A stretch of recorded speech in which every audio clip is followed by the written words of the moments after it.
हरे कृष्ण हरे राम भक्तजनों। आज हम ज्येष्ठ मास महात्म्य के 11वें अध्याय का रसपान करेंगे, जिसका नाम है गंगा महात्म्य वर्णन। तो आइए श्रवण करते हैं। ऋषि लोग कहने लगे कि हे स्कंद जी, सभी योग पापों का नाश करने वाले हैं और पुण्य को देने वाले हैं, तो फिर ज्येष्ठ मास को कैसे श्रेष्ठ कहा गया है, सो विधि पूर्वक मुझसे कहिए। स्कंद जी कहने लगे कि हे ऋषियों, ज्येष्ठ मास शुक्ल पक्ष की हस्त नक्षत्र से युक्त 10वीं तिथि के दिन लोक प्रसिद्ध गंगा जी स्वर्ग से अवतीर्ण हुई थी। राजा भगीरथ घोर तप करके पाप नाशिनी गंगा जी को लाए, इसीलिए ज्येष्ठ मास सब में श्रेष्ठ हैं और शेष योग ज्येष्ठ मास के सहचर अनुचर हैं। ऋषि लोग कहने लगे कि हे स्कंद जी, भागीरथ जी किस कारण घोर तप करके गंगा जी को यहाँ पर लाए तथा पृथ्वी पर पहले कहाँ स्थित हुई। स्कंद जी कहने लगे कि जब समस्त ब्रह्मांड का निर्माण करने के लिए विष्णु भगवान के नाभि कमल में ब्रह्मा जी प्रकट हुए, उस समय ब्रह्मा जी एक हाथ में कमंडल और अन्य हाथों में वेदों को धारण किए हुए थे।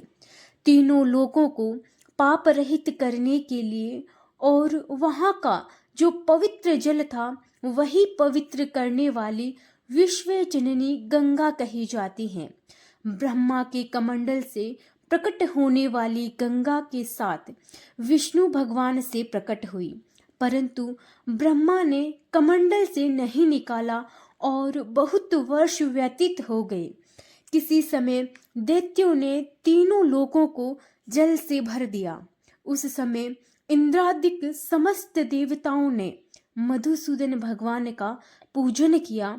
पूजन से प्रसन्न होकर भगवान ने कमंडल के जल से तीनों लोकों को स्थापित किया। इसके पश्चात विष्णु भगवान के चरण कमल से श्री गंगा जी प्रवाहित होकर बह निकली। हे तपोधन, जब तक गंगा जी दृष्टिगोचर न हुई, उसके पूर्व भगवान शंकर ने अपने जटा को सुदृढ़ बनाकर उसमें गंगा जी को धारण किया। गंगा जी का शिव जी के साथ योग होने से द्विज रूप हो गया। तब सब देवताओं ने वृषभ ध्वज श्री शिव जी की प्रार्थना की। तब शंकर जी ने अपनी जटा से गंगा जी को छोड़ दिया। उस समय प्रवाह रूप से जब गंगा जी गरजती हुई आकाश को चली, तब उसका शवरधनी, शर्व गंगा और स्वर्ग वाहिनी नाम पड़ा। उस समय राजा भागीरथ ने घोर तप करके अपने पितरों की मुक्ति के लिए गंगा जी को पृथ्वी पर ले आए। वहां पर शेष आदि की स्तुति करने पर गंगा जी पाताल गुफा को चली गई।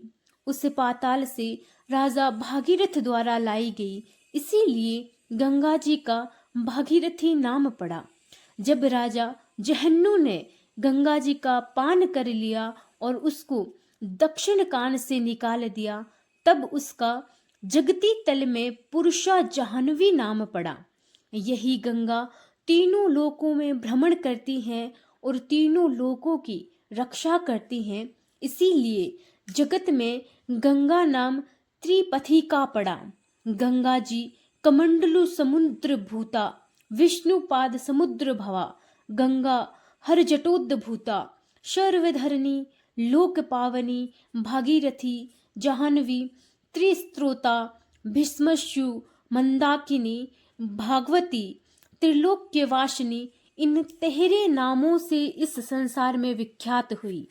जो मनुष्य इन 13 नामों का रात्रि तथा दिन में पाठ करते हैं, उनका वास भागीरथी गंगा के तट पर होता है, इसमें कोई संशय नहीं है। जो नित्य स्नान कर साथ इन नामों को पढ़ते हैं, उनको गंगा स्नान का फल होता है। इन नामों के पदों से जो नित्य नमस्कार करते हैं, वे सब पापों से मुक्त होकर अंत में शिवपुर कैलाश को जाते हैं। मनुष्य के समय निश्चल मन से, भक्ति से, योग से, बंधन से मुक्त हो जाते हैं। वे लोग स्वर्ग को लांघते हुए ब्रह्म पद को प्राप्त होते हैं। जो मनुष्य अंत समय इन नाम पदों से अभिमंत्रित कर जल को अपने शरीर पर सिंचित करते हैं, उनको पातकी होने पर भी यमराज के दूत नहीं छूते। अहो, गंगा के महात्म्य कहने में कौन स्मृत हो सकता है। हाँ, यदि आकाश के असंख्य मच्छर के समान अधिक संख्या में मुख हो तो वह मनुष्य गंगा महात्म्य कहने में समर्थ हो सकते हैं।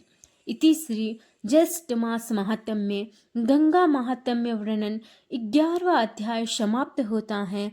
हरि शरणम हरे कृष्ण हरे राम हरे शरणम हरे शरणम।